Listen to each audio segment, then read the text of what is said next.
और इस चैप्टर का last topic application of Bernoulli का दूसरा एप्लीकेशन। एक तो वेलोसिटी रिफ्लेक्स था, इसका नाम है वेंचुरीमीटर। क्या करता है ये? पानी कितना तेज बह रहा है, धीरे बह रहा है, पानी कितना ज्यादा बह रहा है, तो पानी की स्पीड क्या है, किस स्पीड से पानी जा रहा है, वो स्पीड बताता है। अगर कभी पानी जा रहा है और आपको नापना है स्पीड कितनी है पानी की, तभी तो बता पाओगे टर्बुलेंट है, स्ट्रीमलाइन है। स्पीड अगर क्रिटिकल से ज्यादा है तो टर्बुलेंट है, क्रिटिकल से कम है तो किसी बहते हुए पानी की स्पीड नापनी है, पाइप में पानी जा रहा है, स्पीड नापनी है, पाइप को काटो और पाइप को काट के पाइप का एक हिस्सा यहां जोड़ दो और एक हिस्सा, तो ये पाइप ऐसे था पहले येलो वाला, मैंने बीच में से काट के वेंचुरीमीटर जोड़ दिया। वेंचुरीमीटर क्या करता है, पाइप के बीच में लग जाता है और जब इससे पानी गुजरता है तो यहां पर अपने आप पानी यूट्यूब में ऊपर नीचे होता है, उसकी मदद से हम पानी की स्पीड नाप पाते हैं। क्या नाप पाते हैं? और हेल्प कौन कर रहा है? वेंचुरी। और रूल क्या लगाऊंगा? फिर से बर्नौली। अब ये जान लो पहले, अच्छी बात क्या है कि सारा का सारा पानी जो है, जो यहां से आएगा, यहां से पानी आएगा सारा सारा पाइप में से, येलो पाइप में से, उसमें से कुछ भी पानी नीचे नहीं जाता, ऐसे नीचे नहीं जाता, वो सीधा बहता है ऐसे। इसके अंदर पहले से एक लिक्विड है, किसके अंदर? यूट्यूब में। वो लिक्विड अपने आप ऊपर नीचे होता है, लेकिन ये पानी अंदर, जो सीधा पानी बह रहा होता है वो कभी अंदर नहीं जाएगा, वो सीधा ही जाएगा। बच्चे को लगता है इसी का पानी इसके अंदर आके लेवल अलग अलग करता है, उससे हम बताते हैं कि क्या स्पीड है। अरे नहीं नहीं, ये पानी कभी भी इसके अंदर नहीं आता, ये पानी कभी भी इसके अंदर, वो पानी सीधा जाता है, बिल्कुल सीधा। इसके अंदर अपना एक लिक्विड है, पानी के सीधा जाने से इस लिक्विड के हाइट में डिफरेंस आ जाता है। भैया ये कैसे हो सकता है? क्या तुमने पढ़ा था कि अगर यहां से कोई फ्लूइड तेज तेज गुजरेगा तो यहां प्रेशर कम हो जाएगा? अरे बोलो, हवा तेज तेज जाएगी ट्रेन की वजह से, प्रेशर कम हो जाएगा। पीछे तो प्रेशर उतना ही जितना है, तो मेरे ऊपर आगे धक्का लगेगा। ये पढ़ा था क्या हमने? तो भाई यहां पे भी वही है कि यहां पर ऊपर पहले जब ये पाइप नहीं लगाया था 1 ATM बराबर लेवल पे लिक्विड रुका हुआ था, पाइप के लगाते ही पाइप का पानी इसमें जाएगा। अरे बोलो, क्या आपको लगता है यहां पर पाइप का एरिया चौड़ा है और यहां पर पाइप का एरिया, तो एरिया चौड़ा है तो स्पीड कम होगी, और एरिया पतला है तो स्पीड, कौन सी स्पीड ज्यादा है?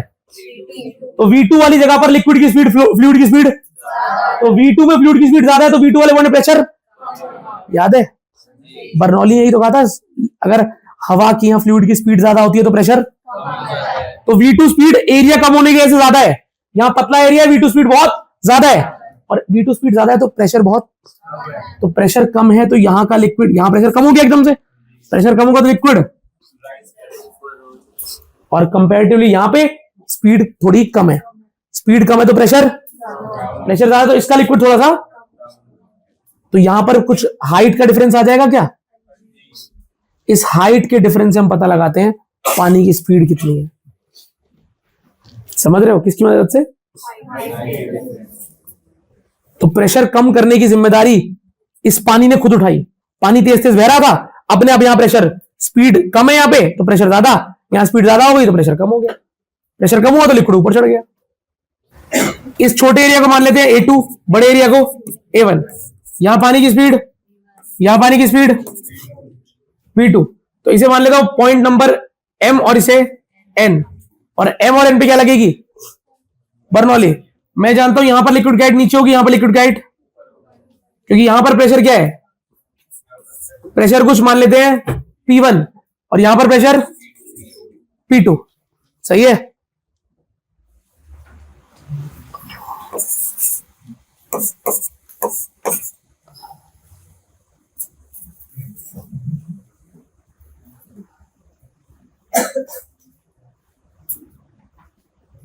ये लिक्विड भरा हुआ है टेस्ट ट्यूब में, ये कोई और लिक्विड है जो बह रहा है, वो लिक्विड नहीं है, इसकी डेंसिटी है रो m, ठीक है? डेंसिटी ऑफ लिक्विड या मीडियम जो आपने लिया है, जो वेंचुरीमीटर के अंदर हमेशा रहता है सेम लिक्विड। यहां से कोई पानी या कोई भी लिक्विड फ्लो कर रहा है, आपको उसकी स्पीड निकालनी है, कितनी स्पीड से फ्लो कर रहा है, V1 करें। चलो सबसे पहले मैं ये बात जानता हूं, क्या बात जानता हूं कि A1 V1 is equal to A2 V2, equation of continuity. A1 V1 is equal to A2 V2। यहां से A1/A2 की वैल्यू क्या आ जाएगी? A2 को नीचे ले आओ, इधर V1 को नीचे ले जाओ, V2 बाय, इसे नाम दे दिया इक्वेशन नंबर। अब आते हैं बर्नौली पे।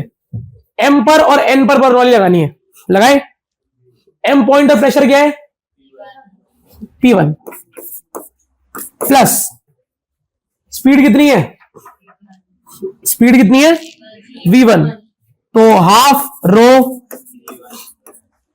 अब हाइट तो दोनों ऑलमोस्ट सेम ही है, M और N की हाइट तो ऑलमोस्ट, तो फिर भी रो जी एच लेके करना क्या है? अगर लेना भी है तो ले लो दोनों बार, पहले भी हाइट एच होगी, बाद में भी हाइट। अच्छा, तो ये है एट M और इज इक्वल टू में क्या आएगा? एनर्जी एट, बताना, N पर प्रेशर कितना है? P2 plus half rho plus rho जी।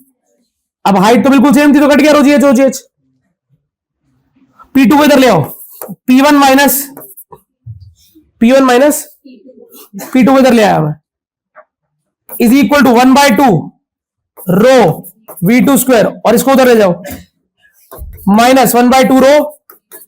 अच्छी बात है, तो बर्नौली लगाई और फिर प्रेशर एक तरफ, वेलोसिटी एक तरफ, तो P1 minus P2, half common rho common, V2 square minus, maths कहती है अगर आपको कुछ कॉमन लेना है, अगर आपको कुछ, और आपको वो चीज दिख नहीं रही है, उस वैल्यू में वो चीज है ही नहीं, अब मुझे इन दोनों से, देखना बच्चों, इन दोनों से V1 स्क्वायर कॉमन लेना है। क्या लेना है मुझे? पर भैया यहां तो V1 स्क्वायर है, यहां तो V1 स्क्वायर है ही नहीं, V1 स्क्वायर नहीं है, फिर भी कॉमन कैसे लोगे? डिवाइड कर देंगे। जब कोई नंबर नहीं होता और कॉमन लेना होता, हम क्या करते हैं? तो अगले स्टेप में P1 माइनस P2 तो सेम रहेगा, मैं यहां पर V1 स्क्वायर कॉमन ले लूंगा। कैसे? V2 स्क्वायर बाय माइनस, नहीं आया, क्या आ गया? श्योर, पक्की बात है। अब देखो भाई, आगे बढ़ते हैं, इधर इधर ध्यान से ध्यान से। क्या V2 बाय V1 का होल स्क्वायर लिख सकता हूं इसको? अगले स्टेप में एक स्टेप और खींचते हुए, P1 minus P2 is equal to half rho V2 by V1 का,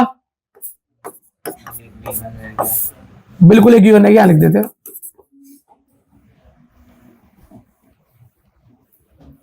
सही है। अब बताओ, क्या V2 बाय V1 की वैल्यू इक्वेशन 1 में क्या है? इक्वेशन 1 में लिखा है V2 by V1 is equal to A1 by, तो लिख दिया भाई, इसको फिर हम इक्वेशन 2 बोल दो चाहे, तो लेंदी करने के लिए बोल सकते हो from 1 and 2, P1 minus P2 1/2 rho V1 square, bracket के अंदर क्या?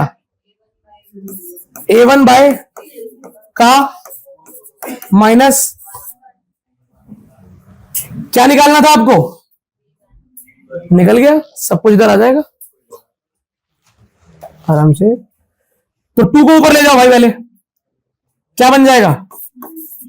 2P1 माइनस, श्योर, और फिर रो कहां आ जाएगा?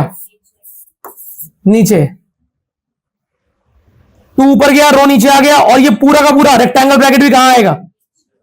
नीचे। A1 by A2 minus is equal to V1 का, सब कुछ आ गया है, सब कुछ।